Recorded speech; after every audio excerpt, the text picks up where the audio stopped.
Good morning, good afternoon to everyone saan man sulok na mundo. Kami guys bilang isang sweet lover or driver dito sa Saudi, gitnang silangan, makapunta kami guys sa mga view na to na ganito. Makarelax kami guys, makatingin sa malayo, lalo sa lahat makita mo kung gaano kaganda yung paligid. Makarelax ka guys. Ito ang tinatawag talaga na stress free. Pang-apat ko na punta dito. Ito po yung bahay ng kaklase ng aming alagang makulit. Ito guys sa kanilang field or sa kanilang labas ng bahay. Napakalawak guys. Mayroon po silang garden at saka mayroon silang football area. Mayroon silang ito na guys, pang-anim na pinaka mayaman na tao sa lugar na dito. Napakayaman nila. Napaka high-tech yung bahay, napaka lawak sa labas. Kaya ako ang ginagawa ko dito is walking guys. Tingin sa mga bulaklak, tingin sa mga landscaping, especially kasi mahilig ako rin sa garden, especially sa mga landscaping, because yung tumulong sa akin dati sa pag-aaral is agriculture, doktor sa agriculture, kaya na-train niya ako how to care sa mga flower, paano mag-arrange lahat guys na antas sa pamumuhay. Medyo may idea ako sa mga parts sa agriculture at I love garden rin, pagtatanim ng mga bulaklak, especially sa farm.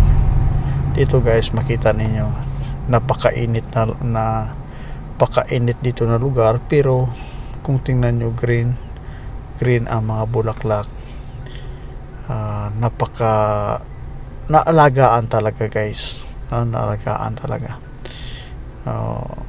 Very thankful na mayroon palang ganito dito sa gitnang silangan, kasi dito kasi napakainit, pero tingnan mo green na ang mga bulaklak dito. I mean ang mga flower, maganda ang pag-care nila. Kumpito kasi sila sa tao.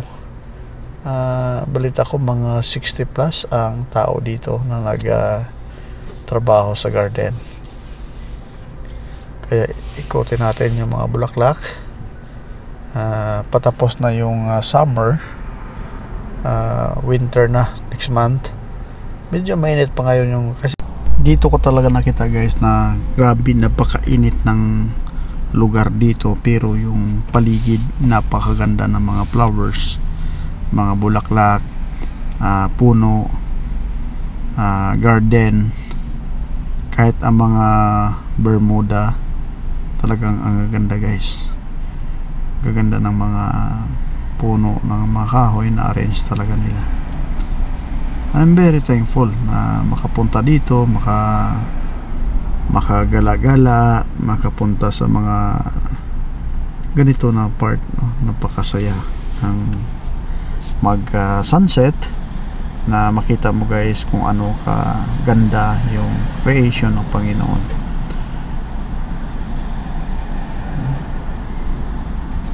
Ang puno ng anahaw sa atin, dito sa kanila talagang inaalagaan nila ng mabuti.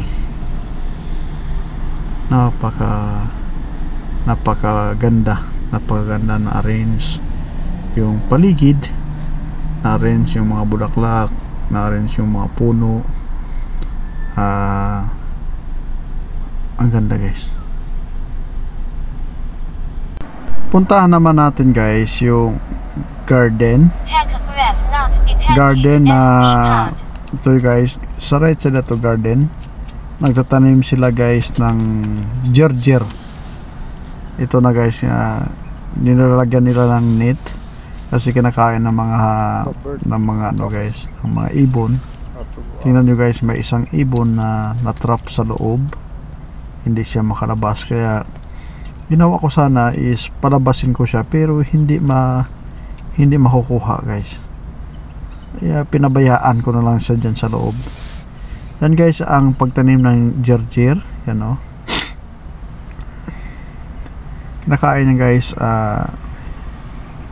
Napaka sarap niyan. Pero guys, hindi ako marunong maglaro nito.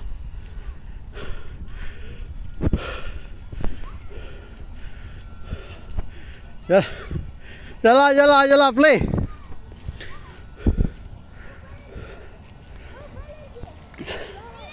Hey, yala, play. Go.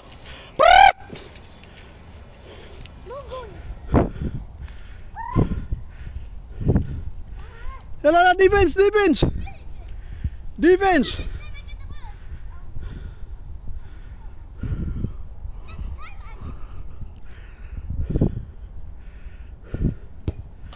No, hada pahad sawa-sawa Ibrahim. Pahad sawa-sawa. Okay. Yala. 1-0. Okay. 1-0. 2-0. Yala, defense guys, defense. Yala, let's go.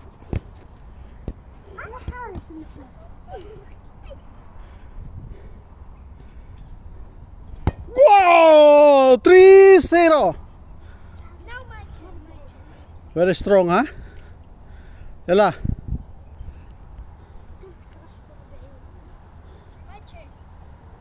Yala, go, Kalas.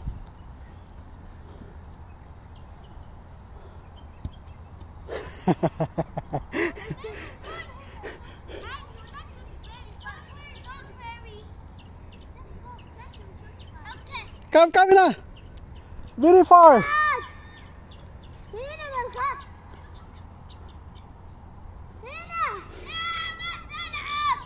Yala, go. Play.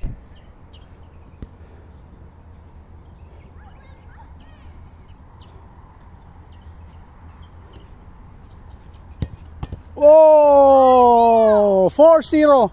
When until 5 or 10?